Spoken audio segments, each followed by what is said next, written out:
자, 성경 말씀 보겠습니다. 한 절입니다. 시편 11편 3절입니다. 같이 한번 읽을까요? 시작. 터가 무너지면 의인이 무엇을 하랴. 한 번 더요. 시작. 터가 무너지면 의인이 무엇을 하랴. 의인의 터를 지키는 것이 굉장히 중요합니다.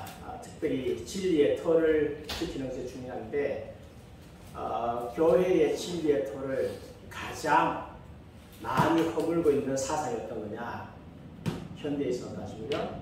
가장 많이 허물고 있는 게 바로 포스트 모더니즘입니다. 그래서 오늘은 포스트 모더니즘을 좀 보려고 하는데 다른 어떤 것보다도 교회의 순수성, 진리성을 훼손하는 아주 적대적인 사상이기 때문에 우리가 잘 알아야 될 필요가 있습니다. 자, 그러면 이제 포스트 모던주의, 포스트 모더니즘 말이 조금 이렇게 우리말로 하기에는 발음이 좀 이상해가지고요. 그래서 제가 포스트 모던주의 그렇게 말하기도 하고 또 어떤 때는 포스트 모더니즘이라고 말하기도 하고 혼돈해서 그렇게 쓰려고 합니다. 포스트 모던주의를 알기 위해서는 먼저 세계 역사의 사상 흐름을 조금 공부할 필요가 있습니다. 물론 너무 이제 단순화시켰다라고는 비판도 받지만 그러나 가장 설명하기 좋아서 3단계를 한번 구분해 보겠습니다. 전근대 시대입니다. 프리 모더니즘이라 그렇게 말합니다. 이때는 기간은요 고대와 중세가 포함된 역사가 기록되기 시작한 이후에 5000년 이상 이때를 프리 모더니즘 시대라 전근대 시대라고 이야기합니다. 이때에는 세 가지 특징이 있습니다. 첫 번째는 전근대는 초월적 세계가 존재함을 믿습니다. 천국과 지옥이 있다, 아니면 유사한 것이 있다, 극락세계가 있다, 이걸 믿는 거죠. 인간을 포함한 모든 존재가 초월적 실제를 믿습니다. 하나님도 믿고 귀신도 믿고 마귀도 믿고 천사도 믿고 이런 시대입니다. 물론 이 가운데서 믿지 않는 사람도 있긴 있어요. 그래도 대체적으로 믿는다. 거의 대부분 다 믿는 시대였다라고 할 수 있습니다. 이러한 믿음은 창조주에 대한 신앙 또는 세계 자체를 신성시하고 경외심을 갖거나 지구를 어머니로 보는 것으로 나타난다. 한편에서는 우리 그리스도인들은 창조주 하나님에 대한 신앙, 예수 그리스도께서 하나님 아들이시다라고 믿는 것은 나타나지만 저기 이방 세계에서는요, 물질이 신이다, 나무가 신이다, 동물이 신이다, 그렇게 나오고 어떨 때는 지구가 어머니다 이렇게 나오기도 합니다. 어쨌든 간에 정리를 하면 유실론이다 라고 이야기를 할 수 있습니다. 두 번째는 세계를 조화와 체계의 세계라고 믿는 것입니다. 세계에는 법과 원리와 이성, 로고스, 자연법 등으로 부르는 초인간적인 질서가 있다. 인간은 계시 혹은 이성으로 이것을 발견한다. 바른 삶이란 이 질서를 따라 사는 것이다. 우리가 성경 말씀을 읽을 때에 물론 성경에 중요한 계시도, 후속사의 계시도 있지만 그 말씀 가운데서 우리가 이 세상에서 살아가는데 하나님의 뜻대로 살아가는 삶의 원리가 있잖아요. 우리가 그것을 배우는데 일반적인 체계에서도 이런 원리가 있습니다. 유교에서 원리, 그 다음에 또 불교에서 이런 원리들이 있는데 이런 원리들은 인간의 삶에 그 원리대로 따라 살면 행복감을 주는 그런 원리다라고 할 수 있습니다. 사실 이제 제가 한의학을 좀 공부해 보니까 이게 동양 사상의 원리가 굉장히 중요해요. 우주적 원리, 음양사상 이런 것들이 있는데 기본적으로 이것이 잘못될 수도 있습니다. 잘못 파악될 수도 있지만 그러나 이제 균형을 이루려고 하는 어떻게 우주의 원리를 찾아가려고 하는 그런 측면에서 보면 현대의 무질서하고는 확연하게 다르다라고 이야기할 수 있고요. 어쨌든 간에 다 옳은 건 아니지만 원리를 찾으니까 거기서 병을 고치는 그런 일도 일어나고 있다는 것이죠. 그 다음 세 번째는요. 진리는 모두에게 공통적이라는 진리의 객관성에 대한 동의가 있었습니다. 삶의 바른 길 역시 절대적입니다. 자연은 신의 능력, 영광과 분노, 은총의 표현입니다. 인위적 문화는 계시로 나타난 신의 영광과 질서 그리고 지혜의 반응이다. 지혜의 객관성이다. 진리의 객관성이다 라고 하는 이야기는 쉽게 말하면 인간이 공통적으로 살아가는 데 있어가지고 지켜야 될 윤리, 이것은 객관적이라는 거죠.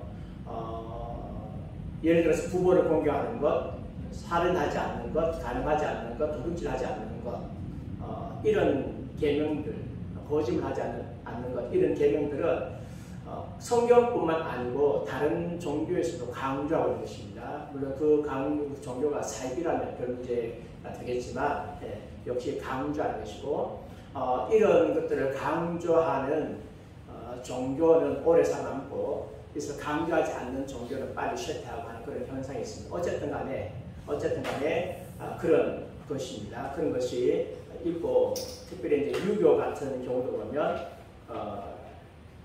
그리스도인이 말하는 것하고 그렇게 별로 차이가 안 나는 것들이 있습니다. 예를 들자면 부모를 공경하는 것.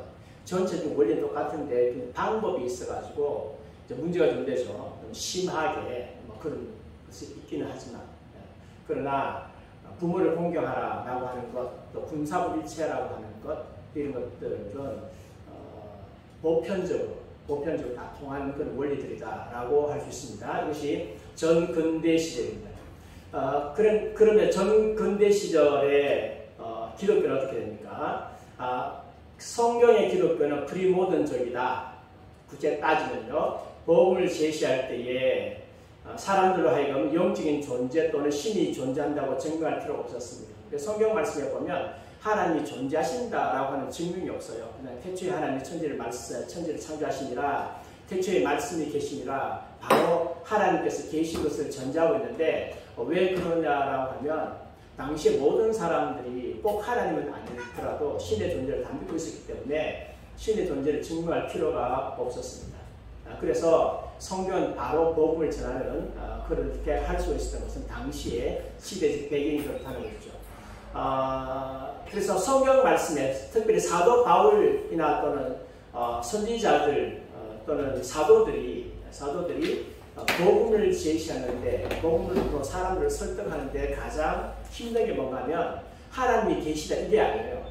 하나님이 계신 것을 믿으세요. 하나님 무시론이 아니에요. 이 세상에 신이 있어요. 이게 아니고 예수님께서 하나님인 동시에 사람이다. 예수님이 우리를 위해서 죽으셨다. 예수님을 믿으면 구원받는다. 예수님이 죽었다가 부활하셨다. 참 하나님은 한 분밖에 없다. 이것을 설득하는데 어려운 거죠. 하나님이 계시다라고 하는 것을 설득하는데 어려운 게 아니다라고 말할 수 있습니다. 그래서 프리모던적인 세계관은 복음을 전하는데 모더니즘이나 포스트 모더니즘보다는 훨씬 더 좋은 토양이 없다. 과거에는 복음을 전하는 데 있어서 오늘날보다 훨씬 더 유리했다. 모더니즘 세계보다 훨씬 유리했고요. 지금은 특별히 포스트 모더니즘 시대이기 때문에 우리가 복음을 전하는데 상당히 어려움을 겪게 될 것입니다. 나중에 한번 좀 살펴보려고 합니다. 그리고 이제 그 시대가 지나가면 계몽주의 시대가 등장하게 됩니다. 그러면 왜 전근대 시대가 파멸을 맞게 됐느냐? 르네상스에 의해서 조금 흔들렸고 종교개혁과 함께 흔들리기 시작했지만 파멸을 맞게 된 근본적인 원인은 계몽주의 사상 때문입니다. 계몽주의가 유럽을 휩쓸자 전근대주의 사상은 거의 파멸을 맞게 됐다라고 말할 수 있습니다. 그래서 대안으로 뭐가 등장했느냐 하면 계몽사상이 등장을 했습니다. 유럽은 중세 동안 기독교가 제공하는 공통적인 삶의 기초 위에서 평화와 안정을 부과했습니다. 그게 유럽이죠. 유럽인데 그러나 종교개혁의 여파로 종교전쟁에 휘말린 유럽은 이제 새로운 정신적 기초를 차지했습니다. 특별히 이제 종교개혁하고 난 후에 신구교 간의 전쟁이 있었죠. 이런 전쟁, 30년 전쟁, 이런 전쟁이 있을 때에 이제 상당히 많은 사람들이 이제 기독교에 대해서 회의를 품게 되고 설득력 있는 대안이 무엇일까를 이제 찾아 나서게 되었습니다. 그때의 계몽사상이 나오는데 이성의 삶의 기초를 제공할 수 있다는 믿음의 체계를 표현하는 것입니다. 그동안은 하나님 중심으로 살아갔는데 하나님 중심으로 살아간다고 하는 사람들 너무 싸우는 거야. 너무 싸우니까 이제 많은 믿음 약한 사람들이 하나님 빼고 이제 다른 우상을 한번 만들어보자. 하나님 대신에 섬길 수 있는 우상이 뭔가 만들어보자 해가지고 그때 세운 게 뭔가 하면 인간의 이성이었어요. 이성이 모든 것을 해결해 줄 수 있다. 그래서 이제 대안으로 계몽 사상이 등장하게 됐죠. 그래서 이제 칸트를 비롯한 영향력 있는 철학자들이 과거의 고려와 모든 권위의 출처를 의심하기 시작했습니다. 의심하기 시작했고, 그래서 이제 교회, 로마 카톨릭입니다. 성경, 개신교, 이슬람 코란과 같은 권위 위에 세워진 신앙에 대해서 도전했고, 그 권위의 자리에 하나님 대신에 누굴 올려놨어요? 인간의 이성, 합리적 논증, 이성을 올려놓게 되었습니다. 그러면서 이제 계몽주의 프로젝트를 설정하게 되는데, 계몽주의가 목표를 가지게 되었어요. 뭐든지 목표가 없으면 그 사상이 좀 시들시들해지죠. 그래서 이제 이런 목표가 있었습니다. 계몽 프로젝트의 목표는 인간을 미신으로부터 자유롭게 하고 합리적 탐구와 실험적 증거와 과학적 발견을 토대로 한 철학과 문명을 세우는 곳이다.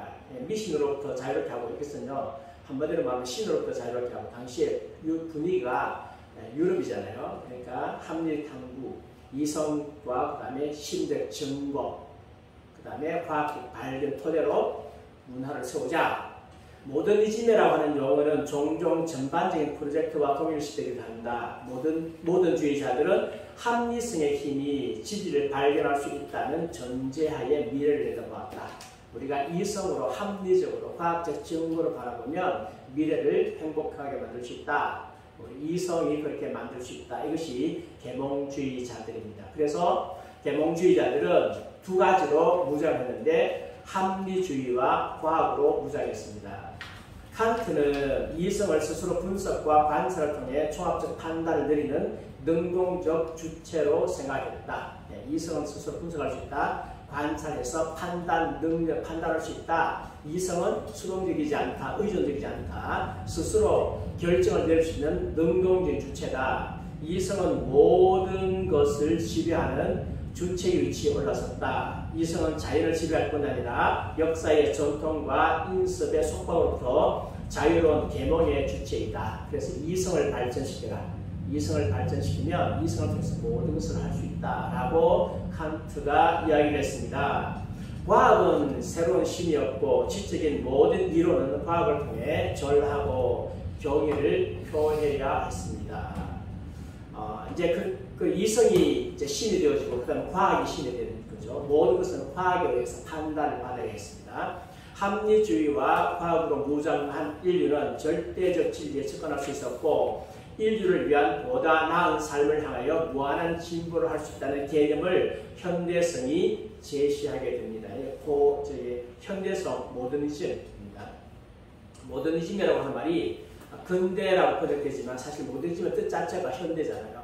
현대니까 현대주의 또는 근대주의 그렇게 이야기합니다. 현대성의 핵심은 인간 자율에 대한 일종의 찬양이다. 인간은 스스로 생각할 수 있다. 인간의 이성은 위대하다. 인간의 합리성과 과학으로 모든 것을 할 수 있다. 유토피아도 만들어낼 수 있다. 이것이 뭐죠? 계몽주의다라고 하는 것이죠. 그래서 근대인들이 이제 계몽주의자들이 비전이 생겼어요. 어떤 비전이냐면 인간의 자율적 이성에 입각한 뭘 만들자? 유토피아를 만들자. 이게 이제 하나님 없는 유토피아를 만들자. 이게 인본주의가 그렇죠. 인본주의 공부했잖아요. 네. 사상은 다 통하게 되어 있습니다. 우리 이거 다 하고 나면 이제 여러분 이제 세계에 흘러간 사상에 대해서 이제 눈이 좀 떨어지게 될 것입니다. 근대는 과학의 기초 위에 기술이 서고 그 위에 경제 발전이 추구된다는 관점으로 문화를 바라보는 유토피아 프로젝트였다. 그래서 과학 위에 기술 서고요. 기술 위에 경제적 발전이 되면 그 다음에 문화가 발달될 것이고 인간은 뭐가 된다? 인간은 유토피아 세계에서 행복하고 즐겁게 살 것이다. 이것이 이제 근대인들이 가지고 있는 인본주의 사고방식이었습니다. 계몽주의자들의 사고방식이었다. 이대로만 되면 얼마나 좋겠습니까? 그런데 무엇을 간과했어요? 네, 인간의 타락성. 인간의 타락성을 간과한 거죠. 인간의 타락성을 간과했습니다. 무지가 극복되고 질병이 치료되며 빈곤은 축출되고 전쟁은 종식되며 모든 물질적 사회적 필요가 채워지는 세계가 그 목표였습니다. 누구 없이? 하나님 없이. 그것은 또한 계속적으로 스스로 항상 발전시키는 세계, 즉 유토피아를 그리는 비전이었습니다. 설사 하나님을 믿고 있다고 치더라도 하나님 없는 인간 이성으로 이렇게 할 수 있다라고 비전을 가지게 되었습니다. 그런데 이제 이것이 워낙 큰 무리잖아요. 근대에 계몽주의 워낙 큰 무리이기 때문에 예수 믿는 사람들이 고민할까 안 할까요? 고민을 하죠. 이 세계에서 뒤떨어지면 문명 사회에서 뒤떨어지니까 살아갈 수 없잖아요. 여러분 지금 우리의 큰 고민은 뭡니까? 학교 안 보낼 수 없잖아. 네. 학교를 안 보내서 나는 학교에서 인본주의 가르치기 때문에 안 보내겠다라고 했을 때 얘가 사회에서 나와서 할 수 있는 게 없거든요. 근데 문제는 뭐냐 하면 학교에 가면 성경 안 가르치고 인본주의 가르치더라고요. 그래 인본주의 한 16년 동안 물 먹고 나면 이게 심각해지거든요. 그래서 크리스찬들의 굉장히 큰 딜레마 고민입니다. 근데 요즘 같은 경우는 이제 홈스쿨이라고 하는 것, 그 다음에 기독교 대안학교라고 하는 것, 이런 것들이 자꾸 생겨가지고 그래도 좀 숨통이 좀 터지는데 실제적으로 이런 것들이 잘 되지 않았을 때는 상당히 문제가 좀 많이 되죠. 근데 감사한 거는 제가 다닐 때 인본주의 가르쳐서 학교에서 가르치는데 그때 심각하게 뭐 동성애 이야기하고 그 다음에 뭐 공산주의 이야기하고 그러진 않았어요. 그렇지는 않았고 인본주의 가르치는 하지만 그래도 자유민주주의 가르치고 자유실행적인 경제 가르치고 해가지고 좀 덜했잖아요. 덜해가지고 그래서 빨리 이제 이 틀을 빨리 벗어나는데 상당히 유효했는데 요즘은 이제 이야기 좀 달라지니까 달라지는 심각해지는데 이제 교회에서 학교에서 그렇게 그런 걸 막 가르치고 하는데 또 감사하게도 많은 크리스찬들이 민감한 크리스찬들이 대안학교도 만들고 또는 홈스쿨도 하고 또 그렇게 할 실력도 좀 되어지고 또 그렇게 할 수 있는 분위기도 마련해주고 옛날에 하고 싶던 부모가 혼자 다 해야 되는데 요즘에는 이제 인터넷이 있으니까 강의 같은 인터넷 좋은 강의도 들을 수 있고 물론 그 안에는 다 인문주의겠지만 그래도 부모님 지도를 받을 수 있고 라고 하는 그런 시스템이 되어지니까 옛날보다 훨씬 더 좋은 분위기일 수 있다는 거죠. 어쨌든 간에 그리스도인들이 이 계명주의 세상에서 살아가려고 하니까 이제는 전통적으로 믿었던 칼빈주의 개혁주의 신앙을 보수할 것이냐 고민에 쌓이겠죠. 그래서 이 사람들이 타협하기 시작하는 거죠. 뭐라고 타협하느냐면 이신론을 믿기 시작해요. 이신론은 계몽되면서 동시에 신앙을 유지하려고 하는 사람들이 중간에 타협해 나온 것이 바로 이신론이다. 이신론자는 뭐냐면 하나님의 세상을 만들었어요. 하나님이 세상을 만들게 했는데 근데 만들었고 자연 법칙 질서에 맡겨놓고 하나님은 세상에 대해서 간섭하고 계시지 않다. 이게 이신론이에요. 하나님 멀리 떠나 계신다. 그러니까 하나님 있긴 있어. 예배 받을 수 있지만 그러나 하나님은 인간의 삶을 그렇게 간섭 안 해. 간섭 안 하니까 너희들이 이성을 열심히 살려가지고 이성적으로 한번 열심히 해봐. 이게 이제 이게 그 이신론이에요. 네, 이신론. 그런데 그래서 이제 그 사이에서 타협점 찾죠. 그래서 여러분들 뭐 미국의 독립선언서 아시지만 미국의 크리스찬들 또는 뭐 유명한 뭐 크리스찬이라고 하는 사람을 알고 보니까 나중에 이신론자다. 뭐 그런 경우 많잖아요. 그게 당시의 분위기가 이신론을 믿지 않으면 자기가 추구했던 이성 계몽주의를 배치해야 되니까 타협한 결과로 그렇게 되어졌고. 그 다음에 또 인본주의 선언, 1933년 인본주의 선언 할 때에 그때 예수 믿는 목사님들이 많이 들어가 있었거든요. 근데 알고 보니까 이신론자들이 했어요. 이신론자들. 그래서 인본주의 목표를 이야기하면서 동시에 교회 다니지만 하등의 갈등을 느끼지 않았어요. 그들이 만약 갈등을 느꼈더라면 인본주의 선언 인물에 동참하지 않았을 거예요. 네, 결국은 우리가 타협하는 바람에 오늘 교회가 입지가 굉장히 약해졌다라고 이야기할 수 있습니다. 그런데 유감스러운 것은 이제 계몽주의가 그대로 유토피아로 가면 그렇지 못했어요. 계몽주의는 결국은 쇠락하게 됩니다. 인간의 모든 문제를 해결하겠다고 새로운 사회를 만들겠다고 약속했는데 이 약속을 실행하지 못했어요. 무엇을 믿고 했습니까? 이성과 과학을 믿고 했는데 그래서 사람들이 이게 아닌갑다. 이게 아닌갑다. 우리 정치인들 보면 정치인들이 그 환상을 심어줄 때에 제일 잘 심어준 사람이 누구냐 하면 문재인 대통령이었어요. 그러니까 그거 보고 막 사람들이 반한 사람 많아. 그런데 5년 동안 보니까 아무것도 아니거든. 너무 절망한 나머지 서구 세계는 모더니즘과 함께 숨을 거뒀고 사망이 선언되었다. 어떤 이는 현대성의 사망을 그럼 언제 현대성이 다 죽었느냐면 1989년에 베를린 붕괴로 공산주의가 산산조각이 나는 날.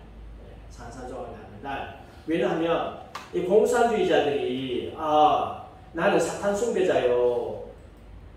나의 목표는 파괴요. 라고 하면서 공산주의 혁명이 시작했나요? 아니죠. 철저하게 숨겼어요. 철저하게 숨기고 지상낙원, 더불어 함께 잘 사는 지상낙원을 부르짖었잖아요. 네, 부르짖었기 때문에 많은 사람들이 거기에 호응해가지고 공산주의를 따라갔는데 나중에 공산주의를 하는 나라는 더불어 함께 잘 사는 나라가 아니라 더불어 함께 다 못 사는 거지의 나라고 일부만 잘 사는 그런 구조가 되고 심지어 굶어 죽고 굶어 죽는 것보다 더 심각한 것은 때려 죽고 총 깔려 죽고 복사포 쏴 죽이고 막 이렇게 막 되니까 이게 공산주의에 대해서 환멸을 느끼죠. 이게 인본주의, 계몽주의 프로젝트의 마지막이다라고 이야기할 수 있습니다. 그래서 이제 이것이 1989년 베를린 붕괴가 현대주의의 마지막이다, 사망한 날이다라고 보는 사람도 있고 또 다른 사람은 973년 세인트 루이스의 프루이트 아이고우 주거단지 프로젝트의 몰락. 이게 무슨 말이냐 하면 일본계 미국 건축가인 야마사키가 11층짜리 건물을 33개 동을 지어요. 주거단지로.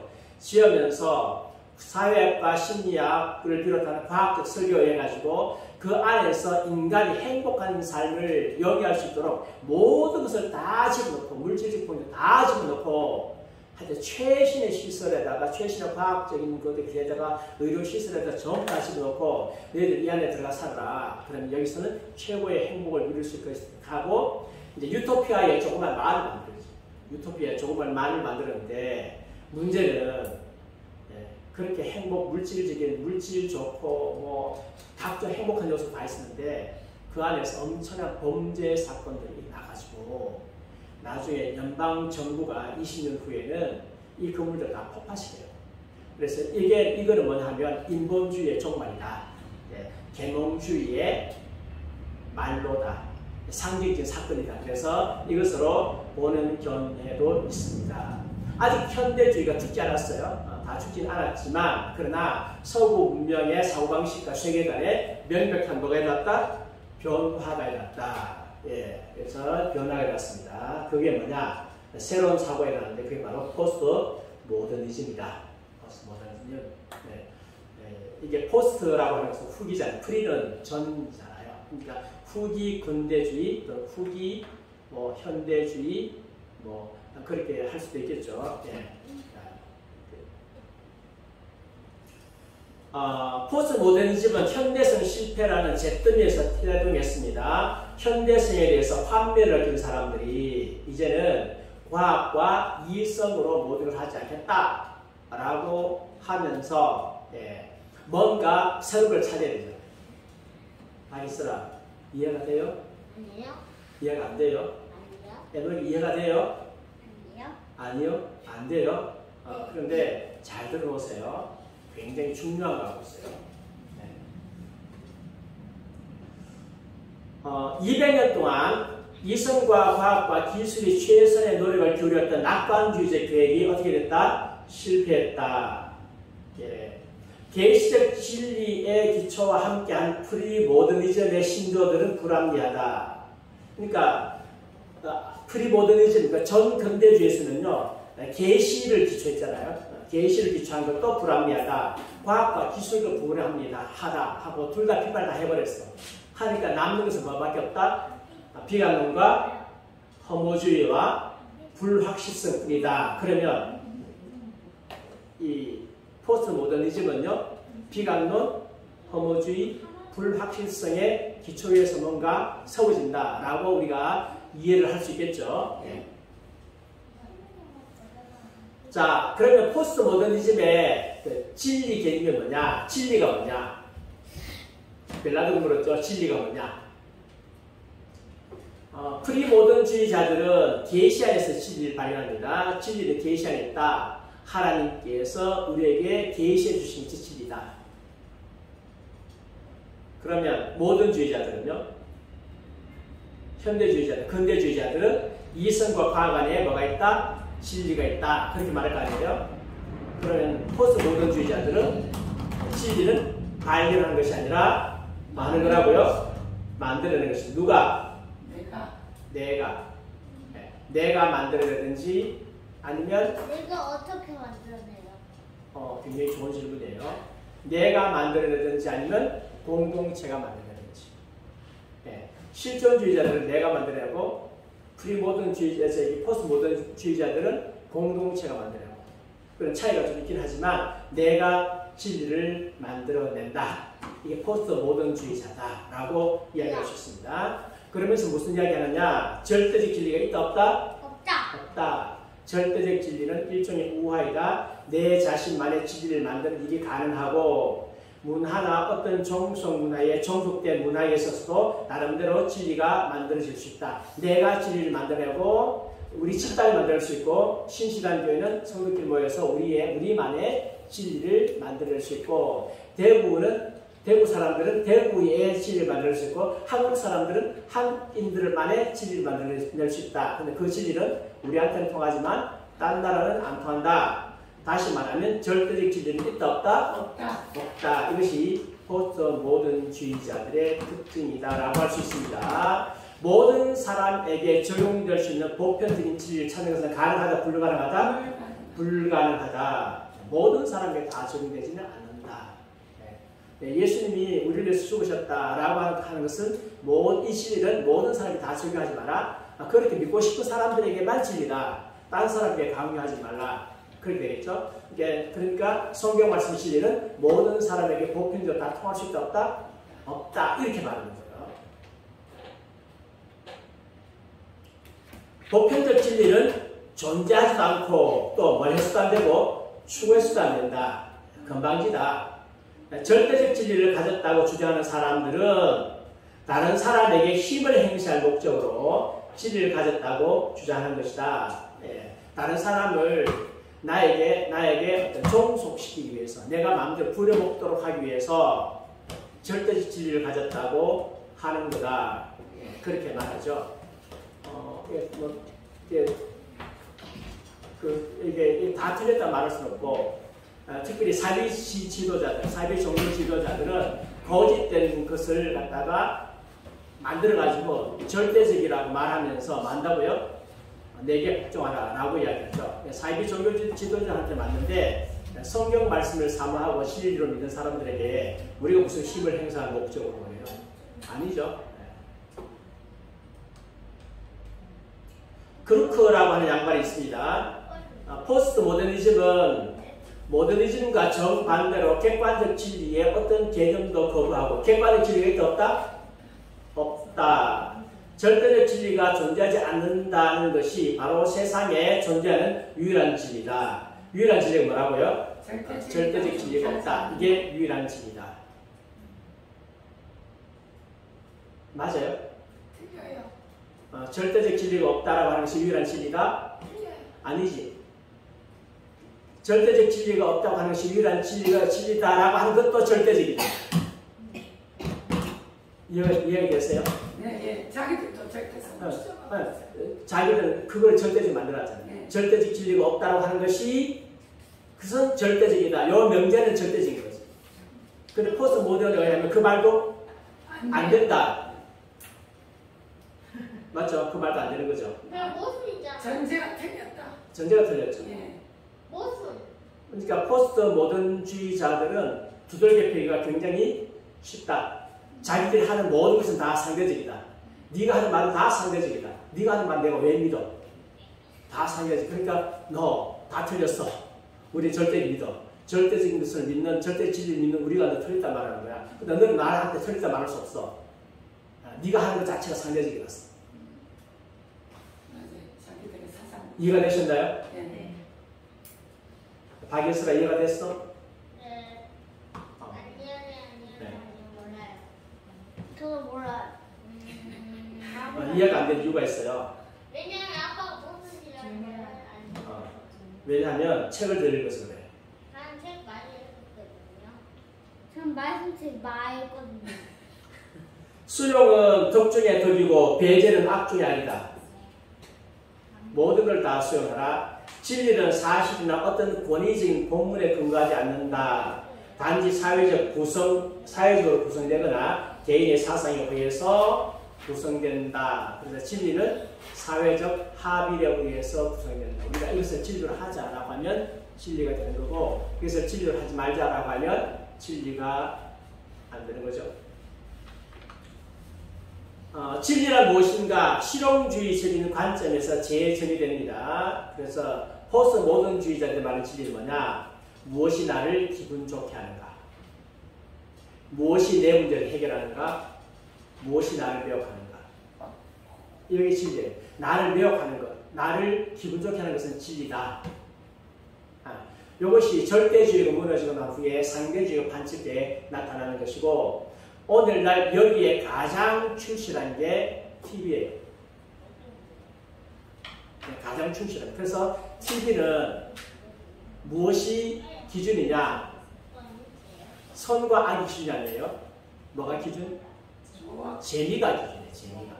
재미있는 것은 좋은 것이고, 재미있는 것은 선한 것이고. 그래서 TV 연출자나 프로듀서나 인도하는 사람들이나 전부 다 뭐 하기 위해서? 재미있게 하기 위해서.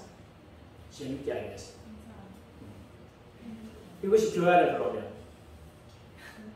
교인들을 재미있게 하기 위해서. 예배가 어떻게 된다고요? 재미있어야 한다. 강의도 어떻게 된다고요? 재미있어야 된다. 그래서 옛날에 제가 품성 강의할 때 어떤 목사님이 늘 저한테 와서 하는 이야기가 있어요. 목사님, 재미있게 하십시오. 재미있게 하셔야 됩니다. 그래야 퍼져나가요. 재미있게 하셔야 됩니다.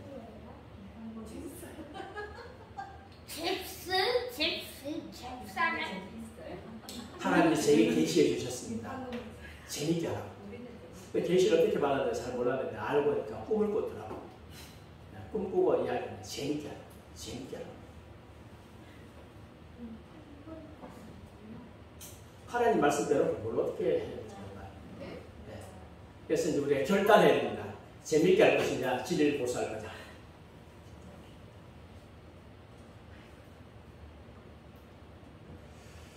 자, 그러면 포스트 모던의 선구자 누구냐? 그 유명한 니체입니다. 니체부터 포스트 모던이 본격적으로 시작되었다. 다시 말하면 포스트 모던의 모던주의의 사상적 배경을 깔아준 사람이 누구냐 하면 니체입니다.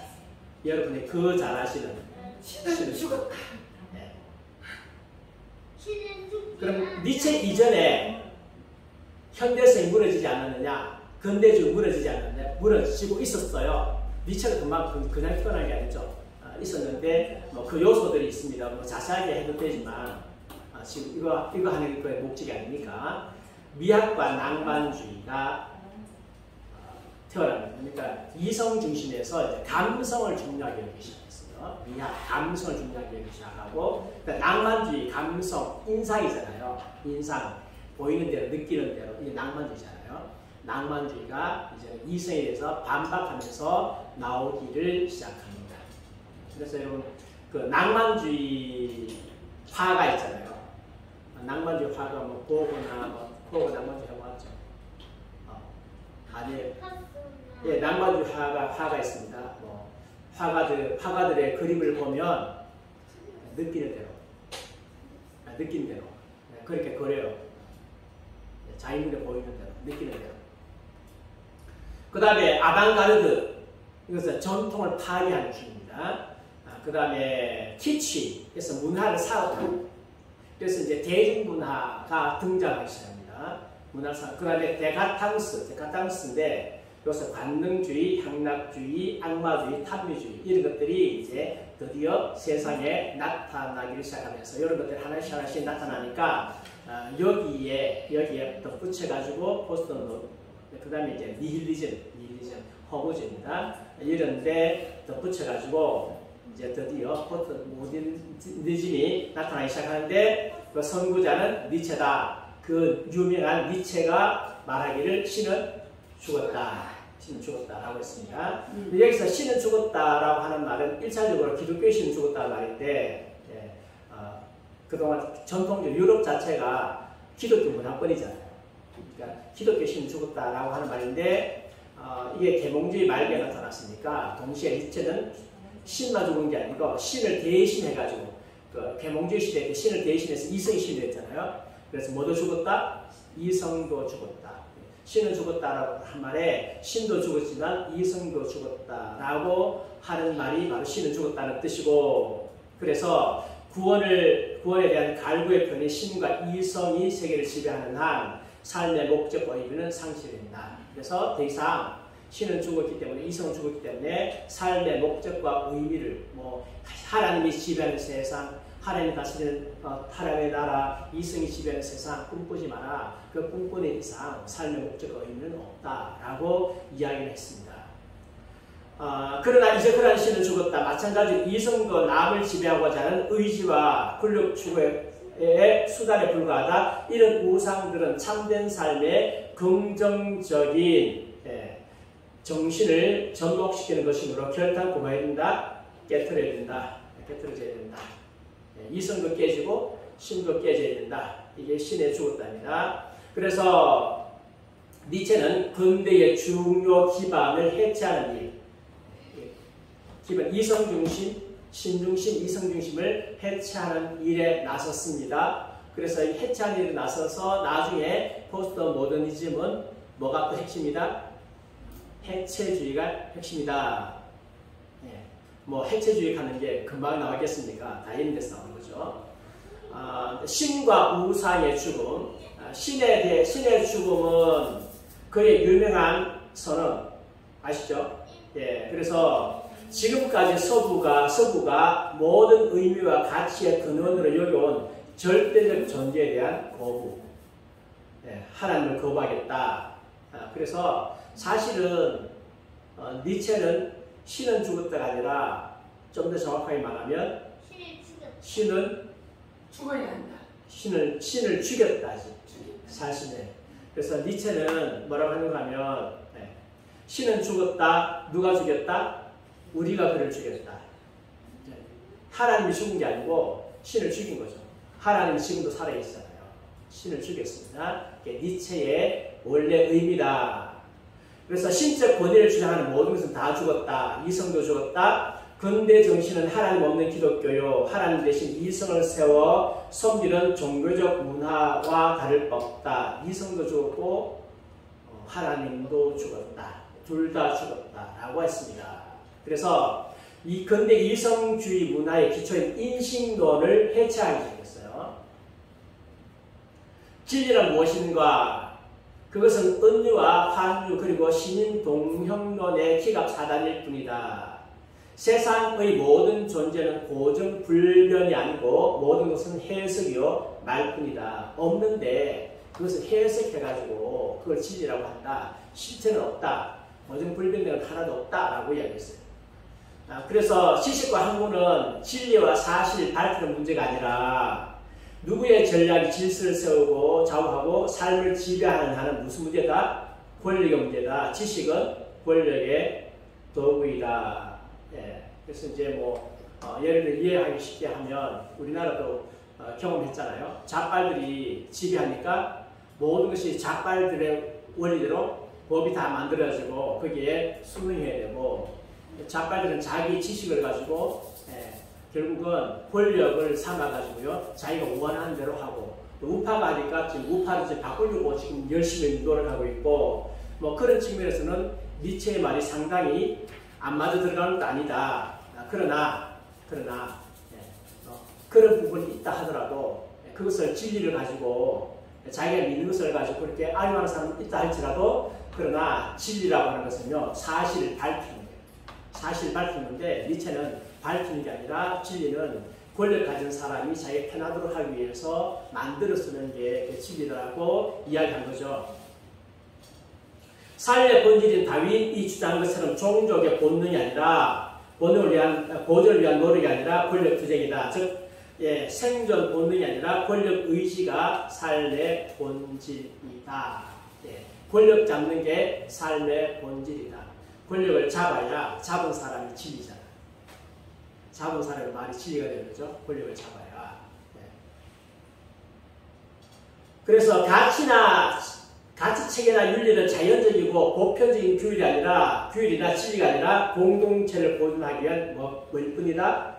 전략일 뿐이다. 그래서 공동체를 보존하기 위해서 어떤 가치를 이야기하는 것이 그것 자체가 자연적이지 않다라고 이야기를 했습니다. 그러니까 이제 니체의 영향을 받은 사람들은 열심히 자기 종족을 보존하기 위한 진리를 만들어야 되겠죠. 우리 교회를 보존하기 위한 우리만의 진리를 만들어야 되겠죠. 그렇게 되는 거죠. 여러분 뭐 니체의 초인 잘 아시죠? 짜라투스라는 이렇게 말했다. 리하르트 슈트라우스의 유명한 교양곡인지 교양시니까 가물가물하네요. 짜라투스라는 이렇게 말했다. 있어요. 있는데 초인입니다. 초인이 니체가 말하는 초인이 뭐냐? 초인적 존재가 아니고 기존적 경계와 한계를 넘어가는 인간. 이게 초인이에요. 이게 무슨 뜻이냐? 기독교의 유산인 도덕과 윤리를 넘어서는 인간.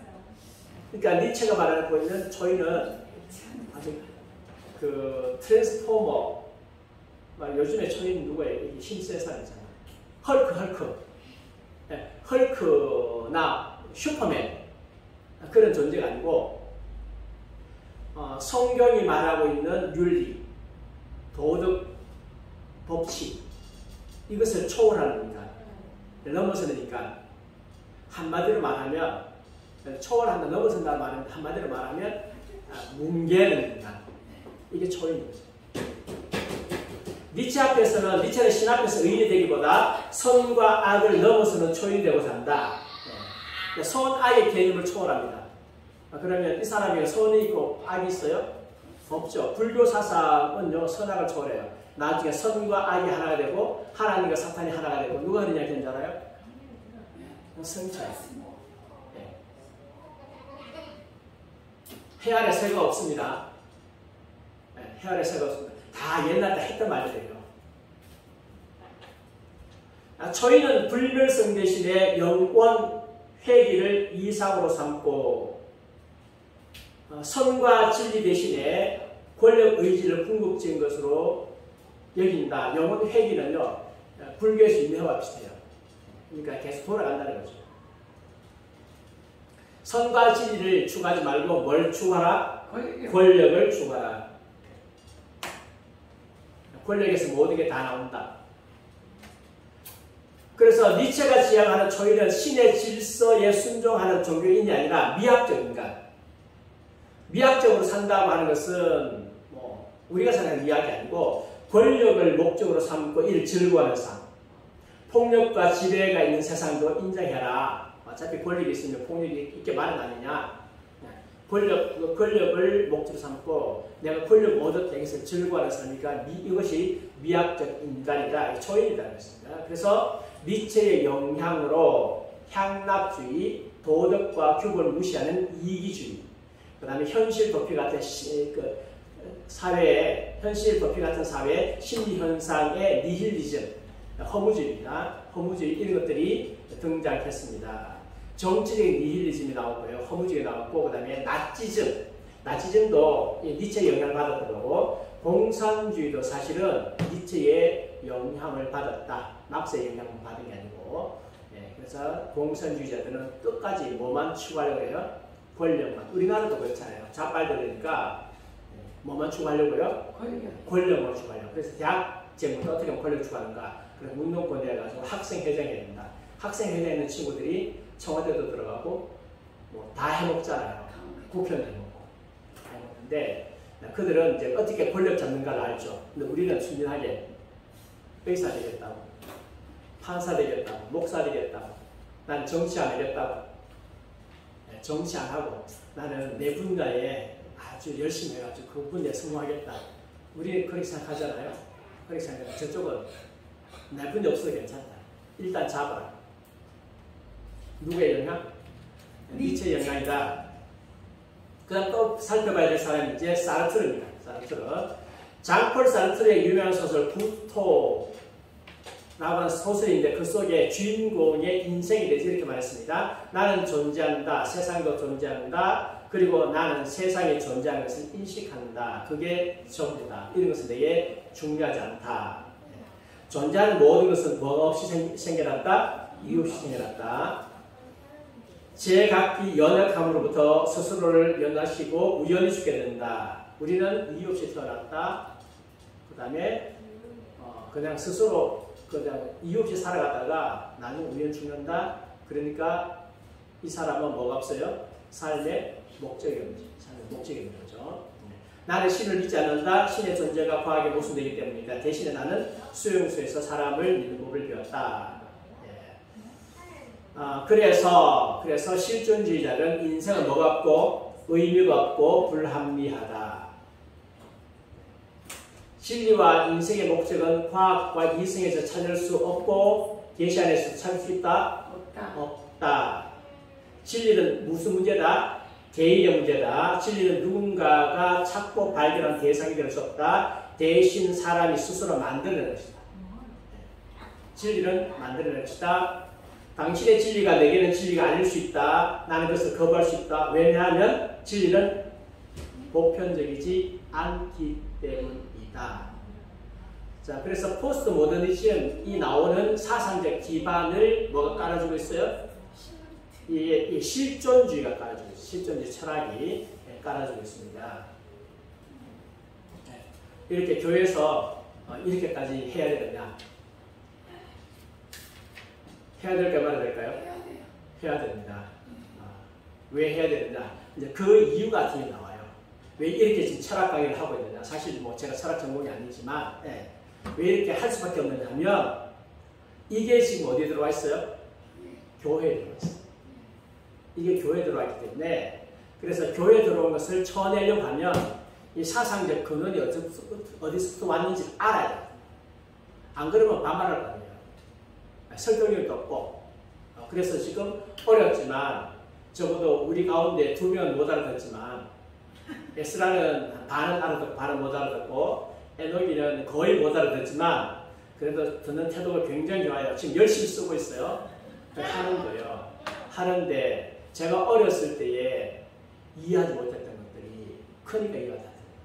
기억이 다 있는 거예요. 기억이 있는데 그때 이해를 못했어. 지금은 이해가 돼.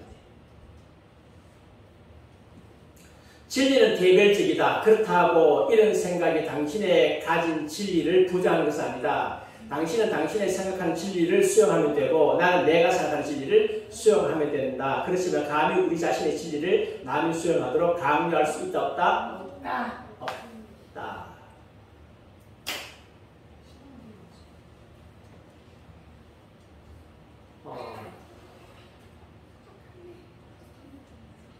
굉장한 말이에요.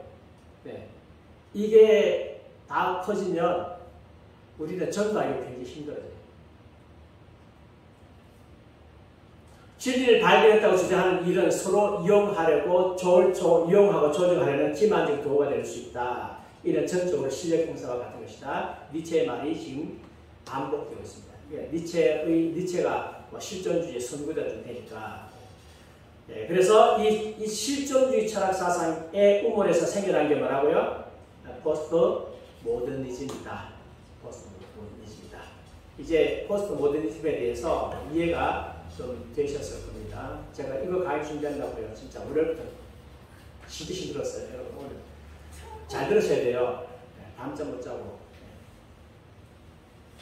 수요일 강의 때문에 제가 지금 고통을 겪고 있습니다. 왜 그런지 아세요? 네. 이게 사상 문제잖아요. 사상 문제 어설프게 할 수 없죠. 그리고 유튜브에 올라가죠. 적당히 할 수 없는 거죠. 모든 책을 다 보진 않지만, 그러나 가장 핵심적이고 가장 잘 정리된 책을 읽고 소화해야만 되니까요. 자, 이제 포스트 모던주의를 한번 보겠습니다. 포스트 모던주의 이해하기 위해서 소리는 너무 길었네. 무신론의 출발점입니다. 막스의 무신론적 전통, 니체의 신은 죽었다에서 출발합니다. 하나님에 대한 신앙은 더 이상 필요 없다. 신이 없다면 영원한 진리가 있다 없다? 없다. 성경은 당시의 경험이지 영원한 진리를 담고 있지 않다. 당시의 경험이다. 그러니까 당시의 경험을 오늘날 나에게 마지 말라, 강요하지 말라. 모든 종교적 신념을 포용하라. 한 가지 종교가 진리일 수 없으므로 한 개인은 모든 종교적 신념을 포용해야 된다. 네가 믿는 것 존중해 줄 테니까 나비 믿는 것도 네가 포용해라. 그죠?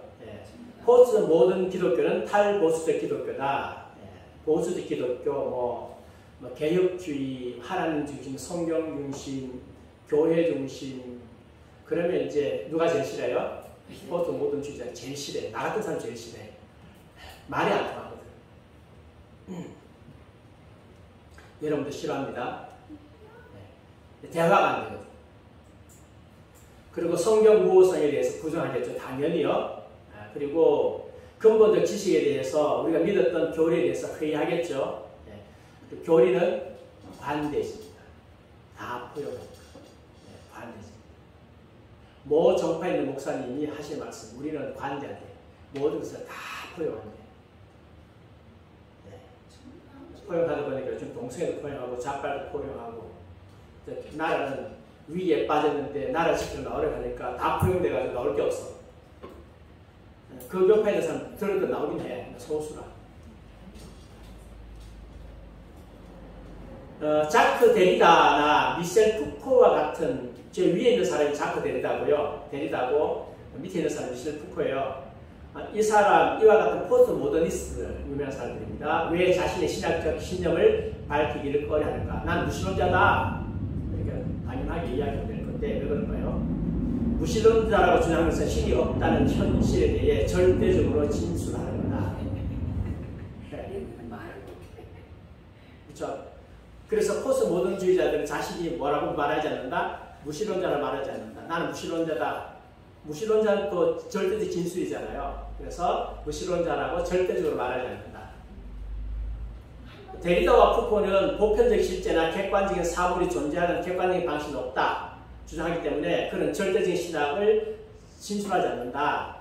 적당하게 얼부무르게 신앙한다. 진술하지 않는다. 그러나 보편적인 진리에 대해서는 거부합니다. 진리를 발견되는 것이 아니라 많은 것이다. 만들어지는 것이다. 개별적인 진리가 구성되지 않고 사회적으로 구성된다. 실존주의자들의 진리는 내가 만든다. 포스트 모던주의자들은 진리는 공동체가 만든다. 그 차이가 있습니다. 성경은 말씀합니다. 진리는 성경의 계시 속에서 발견된다. 진리는 내가 만드는 게 아니라 뭐가 진리라고요? 하나님 말씀, 하나님께서 계시하신 이 말씀이 진리입니다. 찬송가를 빼고. 어떤 목사님이 자기는 신구약 찬송가하고 같이 있는 합본을 안 산대요. 따로 산대. 왜 그러냐 했더니만 찬송가는 성경에 끼울 수 있는 자격이 없대요. 성경은 영감되었고 찬송가는 영감되는 게 아니잖아요. 그냥 인간이 감동받은 것을 찬송했죠. 그러니까 같이 끼울 수 있는 자격이 없다는 거죠.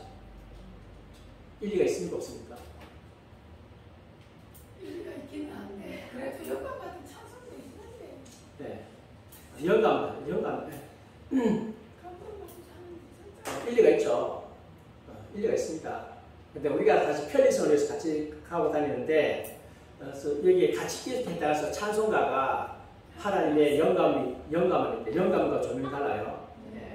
영감과 조명은 다릅니다. 우리는 조명을 받을 수 있습니다. 그러나 영감은 못 받습니다. 왜? 영감은 하나님의 말씀이기 때문에 말씀만 영감되었습니다. 영감은 무호하지만 조명은 유호합니다. 이해가 되십니까? 버나드 레인의 성경 해석에 나옵니다. 영감은 무호하지만 조명은 유호합니다. 우리는 성경에 기록된 지금 우리는 영감 아무도 안 받습니다. 쉽게 말하면 제시반사가 없습니다. 단지 성령께서 우리를 조명해 주실 분입니다. 근데 그 조명은 오류가 있다 없다?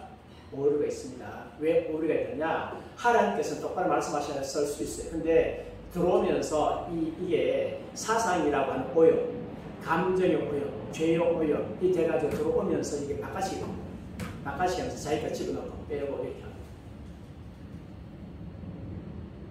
그래서 유효한 거예요. 하나님 말씀 유효한 게 아닙니다. 하나님께서 내게 감독시키는 게 유효한 게 아니고 나라는 인간이 오염돼가지고 말씀을 바깥이 하고 못 알아듣고 그렇게 해가지고 문제가 생기는 거죠.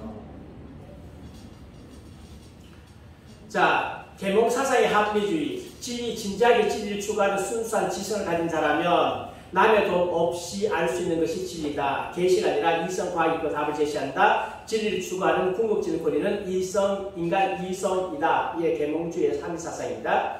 포스트 모던주의자들은요, 절대적인 진리에 관심이 없다. 대신에 실용적 관심이 있습니다. 무엇이 나를 기분 좋게 하는가, 무엇이 내 문제를 해결하는가, 무엇이 나를 매혹하는가, 여기에 관심이 있습니다. 그래서 이 사람들은 옳고 그런 것에 대해서 말하지 않습니다. 그래서 대표적으로 페이스북에 보면 좋아요, 싫어요, 좋아요, 싫어요. 오늘 목사님 설교가 좋았다. 목사님 오늘 설교 싫었어. 목사님 설교가 재미없었어. 좋았어.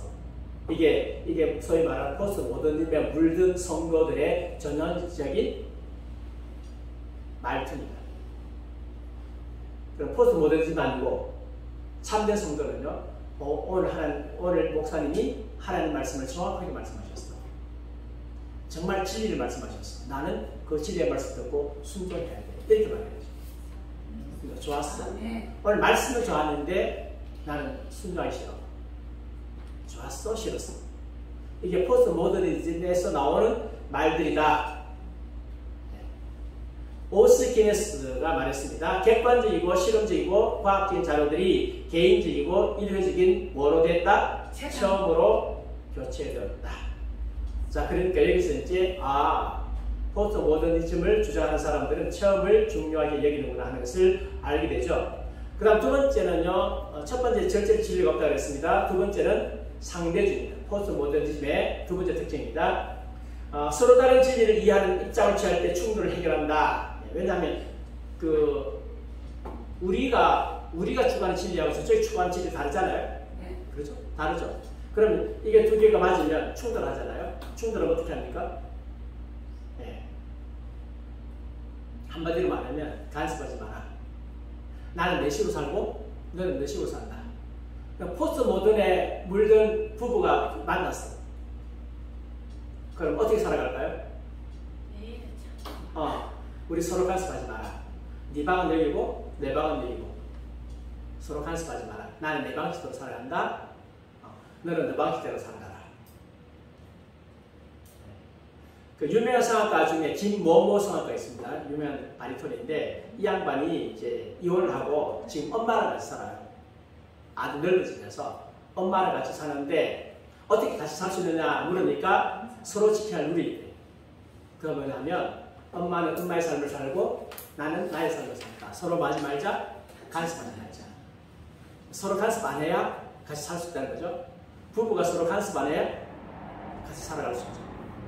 이게 이제 포스트 모더니즘에 의한 전형적인 결혼 생활이다.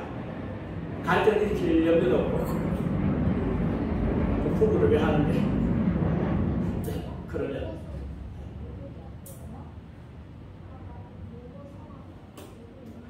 그 다음에요. 그러면 상대주의에서 죄가 있어요. 유일한 죄가 뭡니까? 네. 강요하는 죄. 내가 이해하는 것을 강요하는 것. 부모가 이해하는 것을 강요하는 것. 이게 유일한 죄라.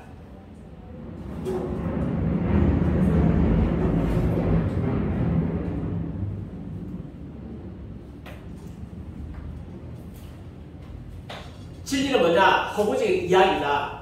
진리는 허구적인 이야기에 허구적이기 때문에 이야기나 다름없다. 허구적이기에 이야기나 다름없다. 사람들이 세계관을 형성할 때 하는 모든 일은 모든 것은 이야기에다가 이야기를 전하는 것이다. 메타 내러티브라고 하는데 모든 것은 이야기다. 허구적인 이야기다. 진리가 어디 있느냐?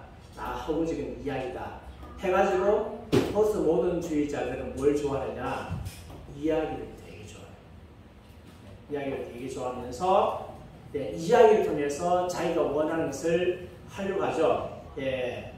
절대적 진리가 있을 수 없기에 하나의 참되고 보편적인 세계관이 있을 수 없다. 우리의 하부 문화를 위해 필요한 가치, 도덕 그리고 개념을 가질 수 있지만 다른 하부 문화에 적합지 않은 우리식 이해를 적용하는 것을 기대하지 말라.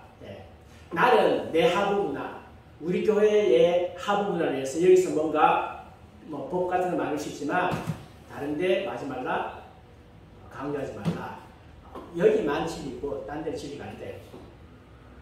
그리고 역사를 다시 써라. 그래서 너한테 맞는 진리를 만들기 위해서, 너한테 맞는 것을 만들기 위해서는요, 역사를 다시 써라. 다시 써가지고 거기다가 너희들이 원하는 계획에다가 역사를 끼워 맞추라 그랬습니다. 대중을 이용하고 제하기 위한 시도로 역사적인 기사를 꾸미고 그렇게 하는 것은 소설을 쓰는 것처럼 자유가 보장된다. 역사적 사실은 중요하지 않다. 그 역사적 사실을 따라가지고 너한테 맞도록 재구성하라. 그래서 요즘에 많이 나오게 되는 게 뭐죠? 퓨전사고. 퓨전사고. 요즘에 정통사고가 아니에요. 보면 드라마 보면 제가 유튜브 보니까 드라마들이 많이 올라와 있더라고요. 많이 올라와 있는데 전부 다 조선시대 다 쓰고 다 했어. 다 했는데 정통사고가 없어. 정통사고 아니에요. 사람들이 보는지 안 보는지 모르겠지만 정통사고보다는 다 퓨전사고이라. 근데 뭐 조선시대 광해군 따왔어. 인조 따왔어. 근데 역사에서 말하는 인조가 아니라 완전 딴 사람이라. 근데 이게 또 역사 왜곡기를 보면 말이니까 그 드라마 앞에다가 뭐라 써놨어요? 이야기는 허구적 사실일 수 있다. 뭐 이렇게 딱 써가지고 아예 말 못하게 만들어놓고 마음껏 왜곡하는 거죠. 왜곡하면서 자기들이 원하는 사상을 집어넣는 거예요. 거기다가. 그래서 드라마 같은 거 보면 특별히 퓨전사극이나 이런 것을 보면 뭐가 있다? 안에 메시지가 있다. 그 메시지가 있다. 그 메시지가 포스트 모던의 메시지일 수도 있고 아니면 좌빨들의 메시지일 수 있고 인본주의 메시지일 수 있고 그래서 그 메시지를 읽어낼 수 있는 능력을 가져야 된다. 그래서 우리가 세계를 공부하고 나면 그런 메시지를 읽을 수 있는 능력이 생긴다 안 생긴다요? 생기죠. 그래서 이 드라마는 이런 메시지를 가지고 있어 라고 이야기를 할 수가 있어요.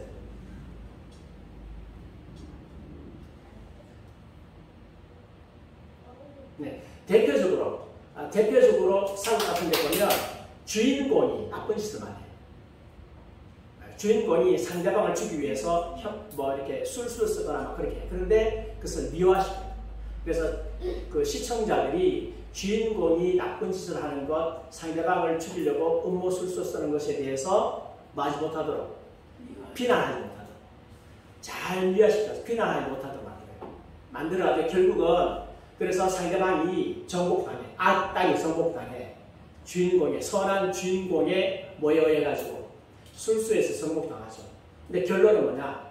주인공이 이기고 해피엔딩을 끝나.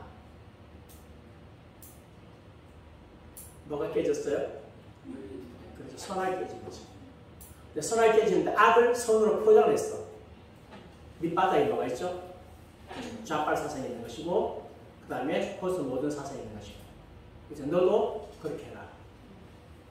너도 목적을 위해서 그렇게 된다. 목적을 위해서는 수단 방법을 안 가려도 된다. 마지막에 결과가 좋으면 다 전부다. 그런 사상을 심어놔요. 너무나 스토리를 통해서 나오기 때문에 사람들은 잘 구별하지 못해. 그런데 가만히 보면 구별돼요. 가만히 보면. 그런 것들을 읽어낼 수 있는 능력이 있어야 이 사회 속에서 그리스도의 문화를 시켜나갈 수 있는 거죠. 하나님의 나라를 확장시켜 나갈 수 있는 거죠. 네, 그래야 그리스도인들 무장시켜가지고 이게 잘못됐어라고 말하죠. 그걸 아무 생각 없이 보는 거예요. 좀 이상한데 잡혀지지 못해. 왜? 세계관 공부가 안 돼서. 세계관 공부가 되면 그런 것들이 눈에 보이기 시작합니다. 그래서 포스트 모더니즘은 상당히 할 게 많은데 그 다음에 해체주의입니다. 데리다가 말했습니다. 궁극적인 실체나 영원한 진리가 없기 때문에 단어와 문장은 저 바깥의 어떤 것을 가르칠 수 없다. 그래서 성경 말씀에 이야기하는 이 말씀은 하나님의 말씀이잖아요. 하나님께서 말씀하신 천국과 지옥이 있다고 말씀하시고 그런데 이것이 궁극적 실체는 영원한 진리가 없는데 이것이 진짜일 수 없다. 그래서 인간의 언어를 사용해서 현실을 구성한다. 바깥 세상 이야기가 아니다라고 했습니다. 각 텍스트는 작가가 아니라 독자에 의해서 의미를 찾는다. 따라서 저자의 의미는 독자에 의해서 불가피하게 해체되거나 변형되어서 독자의 변덕에 사로잡히게 된다. 그래서 말씀을 어떻게 보라고요? 네가 다시 재해석해서 봐라. 이 말씀에 객관적인 해석은 있다 없다? 없다. 네가 해석해서 보는 게 진리다. 이게 해체주의. 모든 것을 다 해체하라. 모든 것을 균형 잡고 해체하고 조합돼 다 해체하라. 그래서 대표적으로 해체주의 조각이 이거예요. 이거 어디에 있던 거예요? 어디? 아연교죠? 네. 근데 왜 균형이 전혀 안 잡았을까? 조금이라도 균형을 잡아서 줬어야 되잖아. 그래 보기가 좋잖아요. 근데 이 작품은 전혀 균형이 없어요. 전혀. 이 대표적인 해체주의가 대표적인 거죠. 대구도 해체하겠다. 대한민국 해체하겠다. 아닌가 해체하겠다. 네. 그러니까 제 눈에 이게 좋게 보일 리가 있겠습니까? 없겠습니까? 좋게 안 보이지. 네. 이 예술을 모르는 사람들은, 예술을 해석할 줄 모르는 사람들은 앉아가지고 아무것도 모르고 감탄하고 있잖아요. 감탄하네 지금. 네. 무슨 감탄? 아무것도 없는데, 아무것도 없고, 예. 친애들 사상을 집어넣어가지고 만들어놨는데, 돈만 비싸고. 그래서 피카소 보고 감동이 된다, 안 된다? 전혀 안 된다. 해체했어요. 네, 전혀 감동 안 된다. 머리는 좋더라. 그 해체론을 적용합니다. 데리다의 해체론을 성경이 적용하는 사람들은 이 책이 자신의 문화와 경험, 언어에 갇혀진 인간들이 지어질 뿐이라고 믿는다. 성경 저자들은 하나님과 인류에 대한 객관적이고 영원한 진리를 반드시 전달하는 것이 아니라 자신의 뭘 쓰고 있다? 주관적인 경험을 쓰고 있다. 인간의 성경은 한마디로 말하면 자신의 주관적인 경험을 쓴 인간의 책이다. 맞아요. 에스라. 아니요? 에스라 맞아 안 맞아? 몰라요. 아니에요. 아니. 에스라 이제 알아들었네. 그럼요. 몰라요. 그러니까 교회에서 해야 되지. 교회에서 이런 공부를 해야 되죠. 지금 어디 학교 가면 다 이걸 가르치잖아요. 아이들이 교회에서 이런 말씀을 안 듣고 학교 가니까 세상에 싹 들어와가지고 하나님 말씀 안 받아들이는 거예요. 부모님들이 열심히 돈 벌어가지고 등록을 가서 줘가면서 하니까 내 자녀는 누구 종되고 있어요? 인본주의 종, 포스트 모더니즘 종, 사탄의 종 되고 있잖아요. 근데 교회에서는 멍청하게 가만입니다. 그러면 안 되죠. 해체론. 그러므로 오늘날 사람들은 성경 배울 때에 그들은 본문에 자신의 해석적 격자를 본문에 가져옵니다. 자기 해석적인 틀을 가지고 와요. 페미니스트는 성경을 이런 식으로, 동성애자는 다른 방식으로, 복음주의자들은 다른 방식으로 읽을 것이다. 그래서 동성애에 대해서 이야기하는 대표적인 게 뭔가 하면 성경에 있는 동성애하고 지금 동성애는 같다 다르다? 다르다. 그래서 성경 말씀에 있는 동성애에 대한 본문을 지금 여기다가 적용한 것은 오류다. 대표적입니다.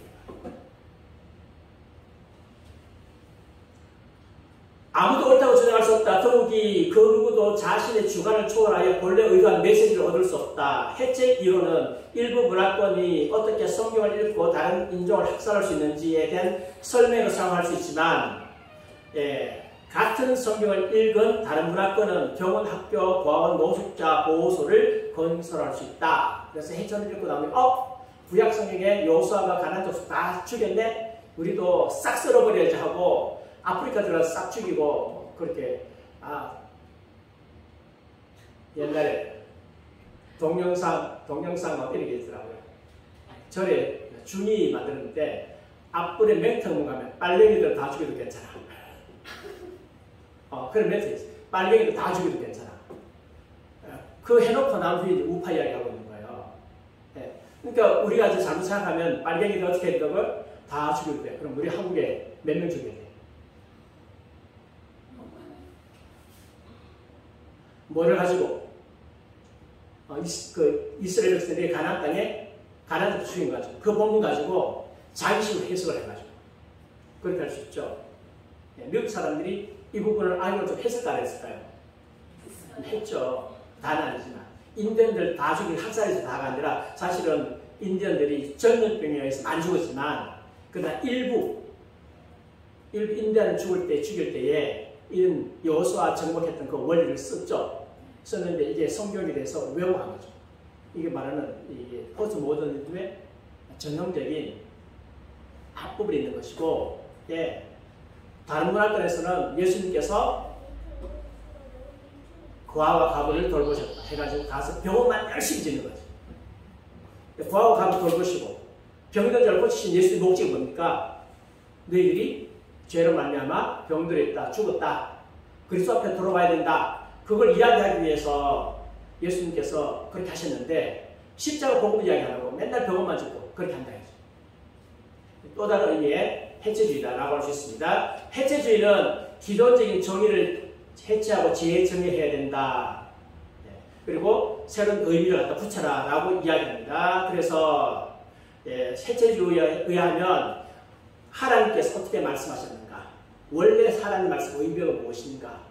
이것을 내게 정할 것이 어떻게 정할 것이 그게 아니고 이것이 내게 무슨 의미하고 그냥 계속 내게 주신 의미만 찾고 있는 거예요. 해체주의가 되면 성경 본문을 그냥 무시해버린다.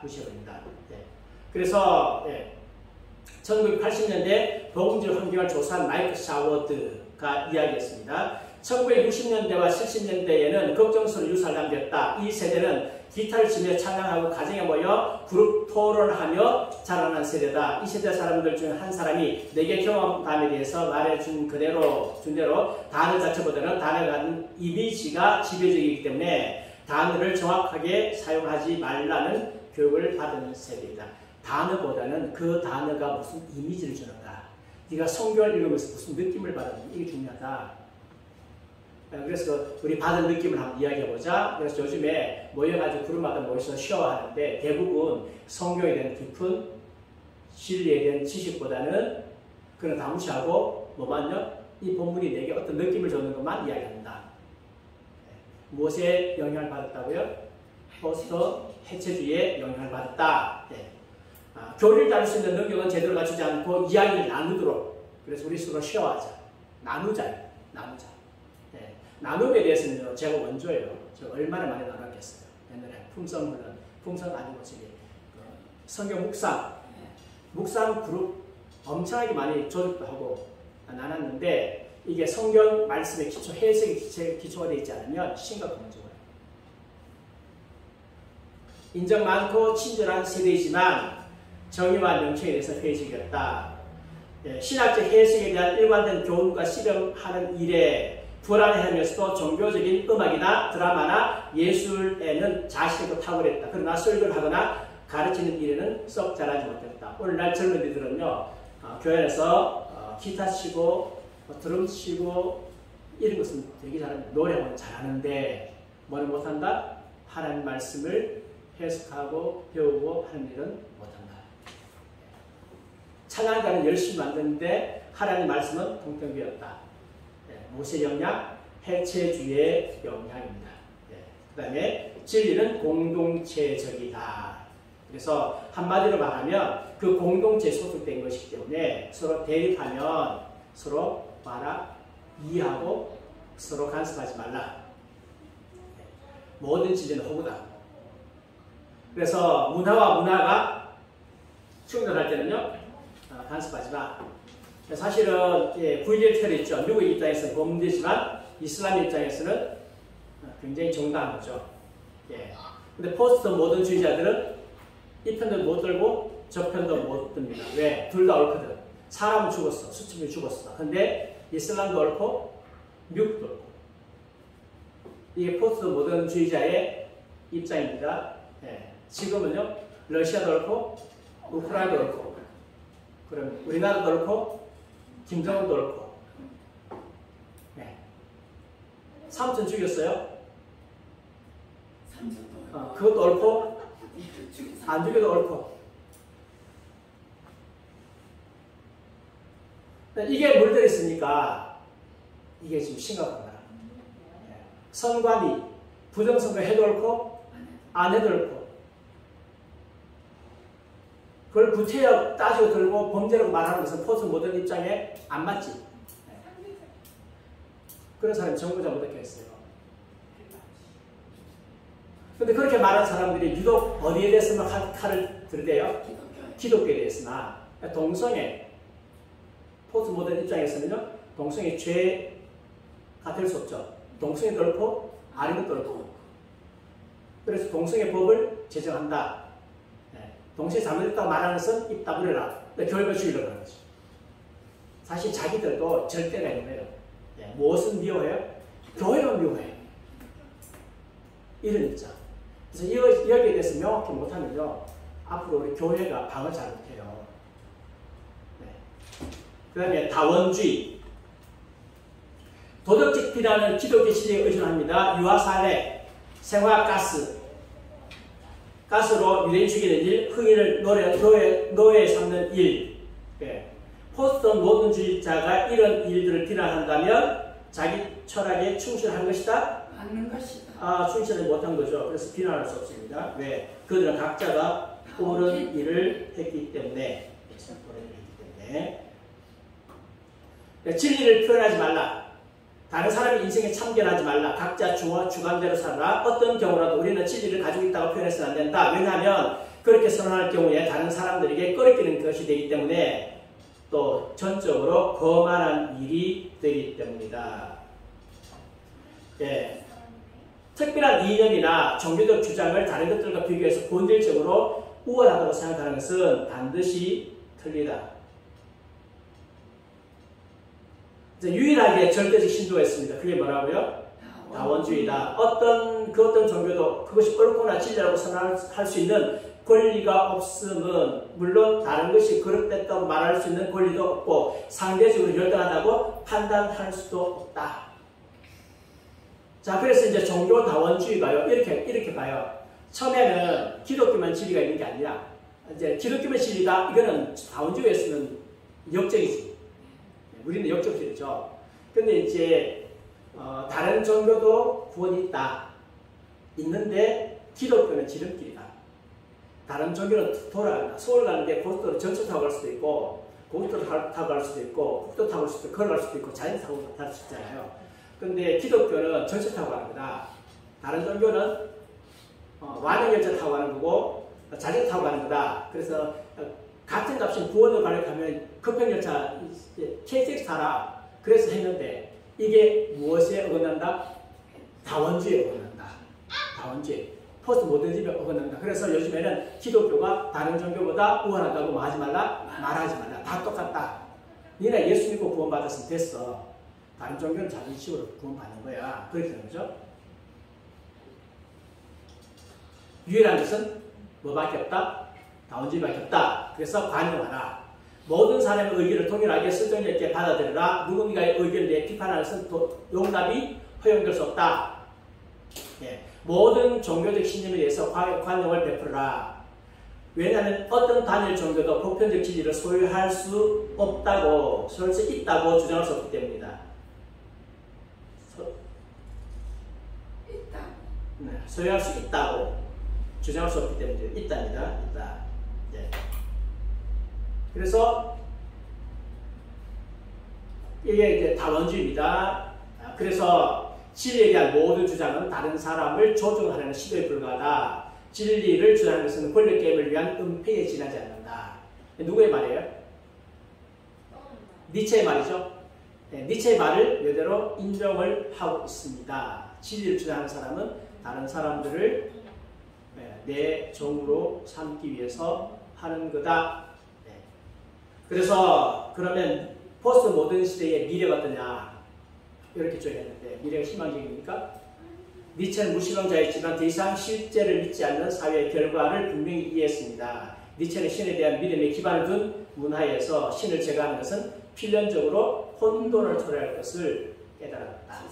그래서 혼돈의 사회가 올 것이다. 그것을 예견하고 이야기했어. 그래서 포스트 모던을 받아들이게 되면 뭐만 온다? 혼돈이 온다. 그래서 우리나라가 지금 국회의원들 가운데 포스트 모던주의자들이 많아요. 끝까지 동성애 차별 금지를 만족하는 사람들이 사실 포스트 모던주의자예요. 그 결과가 뭐냐? 혼돈이 옵니다. 끝까지 좌빨에다가 한 가지 사상을 가지고 있는 거 아니죠. 좌빨에다가 포스트 모던 사상을 딱 가지고 있으니까 기독교의 절대적 진리 주장을 갖다가 콧방귀 때문이죠. 그들이 지금까지 그것을 이 법을 통과시키지 못하고 있는 이유는 자기들이 옳지 않기 때문이 아니에요. 자기들은 옳아. 근데 단지 기독교가 힘이 너무 세. 그래서 힘이 너무 세기 때문에 그래서 지금 관찰하지 못하고 있는 거예요. 만약 하게 되면 표가 나오잖아. 교회를 다 돌았었잖아. 그래서 그런 거지. 교회가 약해지면 바로 해버립니다. 그래서 포스트 모더니즘이 굉장히 위험한 건데 오늘 사실 뒤에 교회 문제도 좀 다뤄야 되는데 9시 반이 돼가지고 일단 끝을 내겠습니다. 끝을 내고 다음 주에 다시 하겠습니다. 포스트 모던은 한 번 더 할 겁니다. 다음 주에 한 번 더. 오늘 요 뒤에 부분부터 해가지고 조금 더 준비해가지고 이렇게 하려고 합니다. 네. 오늘 강의가 끝까지 쌈박하게 안 끝나서 조금 죄송하지만 네. 일단 다음 주에 교회와 어떻게 포스트 모던이 연관되는가 다음 주에 하도록 그렇게 하겠습니다. 기도하겠습니다.